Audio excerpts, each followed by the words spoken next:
Oh, hi there. I've been doing some reading, and I've discovered something I think you should know. The Nazis were bad. Let me explain to you why. Hitler was counting on a widespread anti-reason attitude, an attitude that no political party by itself could have created or sustained. In the field of epistemology, the Nazis were merely repeating and cashing in on the slogans of a 19th century intellectual movement, one which pervaded every country of Europe, but which had its centre and greatest influence in Germany. This movement, the defiant rejection of the Enlightenment spirit, is called Romanticism. The Romanticists held that reason is a faculty restricted to a surface world of appearances and incapable of penetrating to true reality. Man's source of knowledge, they declared, is feeling, or passion, or intuition, or faith. Man in this view is not a rational being. He is in essence an emotional being, and he must seek the truth and live his life accordingly. Hostile to the cold objectivity of the scientific method, the Romanticists turned to avowedly subjective fantasies, priding themselves on their absorption of an inner world of intense feeling. Scornful of the shallowness of Aristotelian logic, they flaunted the fact that the universes they constructed were brimming with depth, i.e. with contradictions, A's endlessly blending into non-A's and vice versa. Contemptuous of the static world of Enlightenment thinkers, a world of stable, enduring entities, the Romanticists denied the existence of entities. Their dynamic universe was a resurrection of the ancient theory of Heraclitus. Reality is a stream of change, without entities, or of action without anything that acts. It is a wild, chaotic flux, which the orderly Enlightenment mind cannot grasp. There is no such thing as truth, explains Hitler, either in the moral or the scientific sense, or as Goebbels puts the point, important is not what is right, but what wins. The corollary of such an attitude is unceasing intellectual flux. Pragmatism leads to relativism. An idea the pragmatist holds must be judged as true or false according to its utility in a particular situation. What works today in one situation need not work tomorrow in another. Thus, truth is mutable. There are no rigid principles, not in any field. There are no absolutes. In essence, it made no difference to the Nazi leaders whether a man obeyed them for dogmatist or for pragmatist reasons, because of his commitment to God in heaven or to the Volk on earth. What mattered was that he obeyed. But the Nazis preferred a man to obey for both reasons together. Dogmatism gave the Führer's words the aura of supernatural authority. Pragmatism gave him all the flexibility he could want. The combination made it possible to claim that, when the Führer speaks, his statement is a holy truth to be revered, until he contradicts it, whereupon his new statement is to be revered.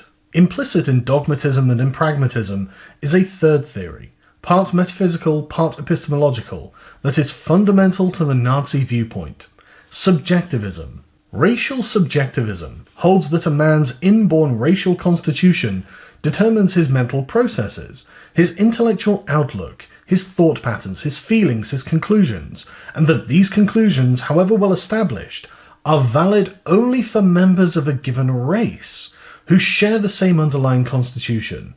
Knowledge and truth, one Nazi explains, are peculiarities originating in definitive forms of consciousness, and hence attuned exclusively to the specific essence of their mother consciousness.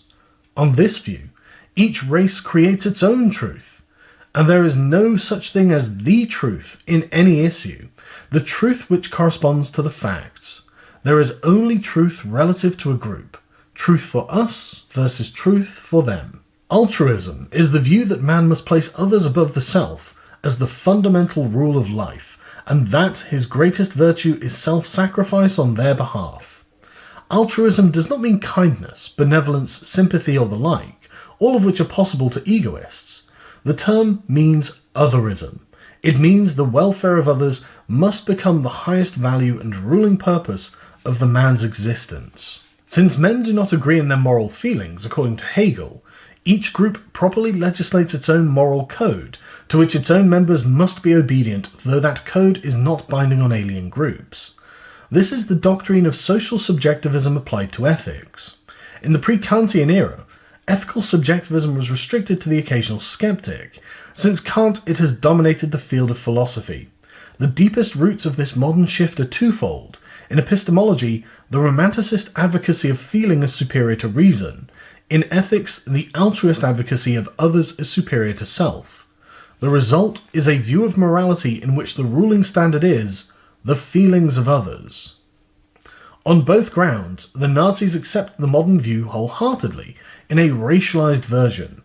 Morality, they hold, is a product of racial instinct or national character. Morals vary according to peoples, and so the national idea prevails in the domain of morals. Ethical ideas, like all others, are devoid of objectivity. There is no such thing as the truth in ethics, they say, but only our truth.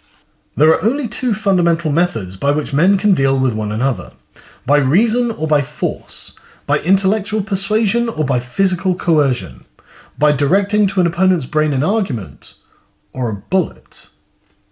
Since the Nazis dismiss reason out of hand, their only recourse is to embrace the second of these methods. The Nazi ethics completes the job of brute worship. Altruism gives to the use of force a moral sanction, making it not only an unavoidable practical recourse, but also a positive virtue, an expression of militant righteousness. Social justice in this view not only allows but demands the use of force against the non-sacrificial individual. It demands that others put a stop to his evil. Thus has moral fervour been joined to the rule of physical force, raising it from a criminal tactic to a governing principle of human relationships.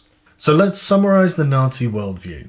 It is the rejection of the Enlightenment, the rejection of objective truth, the rejection of reason, and the embracing of feelings and of subjective truth, in fact of racial truths that are only relevant to the race in question. It is the demand for complete obedience, regardless of the reason why, but preferably for absolute dedication to the cause. And it is the moral sanctioning of violence towards anyone who might oppose these methods that finally makes the Nazis so terribly dangerous. And I think it's unavoidable for any political philosophy that follows these principles to end up every bit as oppressive, violent, and bloody as the Nazis themselves.